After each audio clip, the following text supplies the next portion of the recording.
আমরা না এটা অনেক বছর যাবৎ যখনই মেলায় আসি তখনই এই মালাটা আমরা পরে নিই, মানে এবং আমরা প্রতি বছর এই কাজটা করি এবং এটা মনে হয় যে সবার থেকে আমাদেরকে একটু ব্যতিক্রম করে এবং আমাদের যে ভালোবাসাটা এটা আরও বেশি প্রকাশ পায় যে না অন্তত ড্রেস একরকম পরতে না পারি, মালা তো পরতে পারছি। এবং আজকে এমন একটা জায়গা যেখানে কোনো জাতি নেই, ধর্ম নেই, রাজনীতি নেই, শুধুই বাঙালি। তো বাঙালি হয়ে দুইটা মানুষ আরও পাশাপাশি কাছাকাছি থাকার জন্য আমাদের এই সিম্বল যে আমরা দুটো মালা পরে ঘুরছি। ভিন্ন বলতে আসলে ওইভাবে ভিন্নতা চোখে পড়ার মতো না, তবে অন্যবার যেরকম আপনার যে আনন্দ র্যালিটা হচ্ছে সেটা দেখতে পাচ্ছি না, আমি জানি না এখনো হয়েছে কি না, তবে ওই র্যালিটা প্রতি বছর আমরা অংশগ্রহণ করে হয়তো হবে বা হচ্ছে জানি না। তবে নিরাপত্তা বলেন বা সরকারের যে ব্যবস্থাপনা এটা আসলে প্রশংসার, এটা নিয়ে কোনো কথা হবে না। ভালো লাগছে, আনন্দ করছি। আমার অনেক ভালো লাগছে এসে। সকালবেলা প্ল্যান করছি যে আসবো, তো সকাল থেকে প্ল্যান ছিল যে শাড়ি পরা।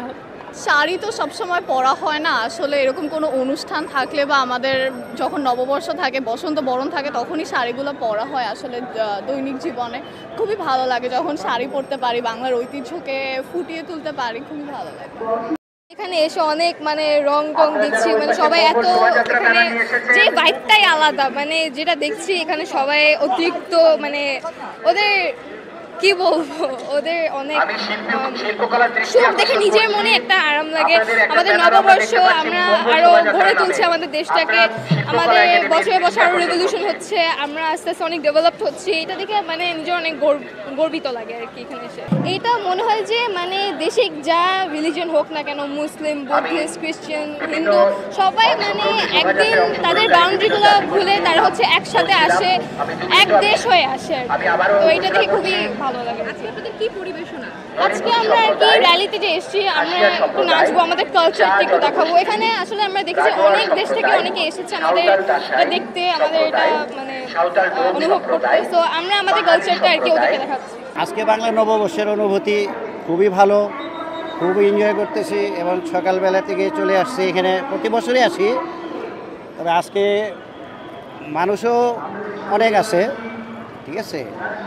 আজকে ধর্ম আমরা যা ধর্ম সব আলাদা করে সবাই বাঙালি জাতি হয়ে একসাথে হয়ে আমরা এই অনুষ্ঠানটা পালন করি প্রতি বছরই এবং প্রতি বছর করব, এটার আর কোনো গোল নাই। মানুষ একজন জাতি হিসাবে এইটা মানে বলে ভাষায় প্রকাশ করা যাবে না, এটা খুবই ইম্পর্টেন্ট। কারণ আপনি আপনার কালচার, আপনার ঐতিহ্য যদি আপনি না জানেন, আপনার প্রিভিয়াস আপনার পূর্বপুরুষের জন্ম যদি আপনি না জানেন, তাহলে এইখানে তো আসলে মানুষ হিসাবে জন্মটাই ব্যর্থ আমি মনে করি। তো সেই ক্ষেত্রে এটা অনেক ইম্পর্টেন্ট, অনেক সবার জন্য আমি মনে করি। এই বছরের আয়োজনটা নিঃসন্দেহে প্রাণবন্ত এবং মনে হচ্ছে যে কোনো ধরনের কোনো আতঙ্ক বা কোনো ধরনের কোনো দ্বিধাদ্বন্দ্বহীন, খুব প্রাণবন্ত, খুবই খুবই আনন্দদায়ক।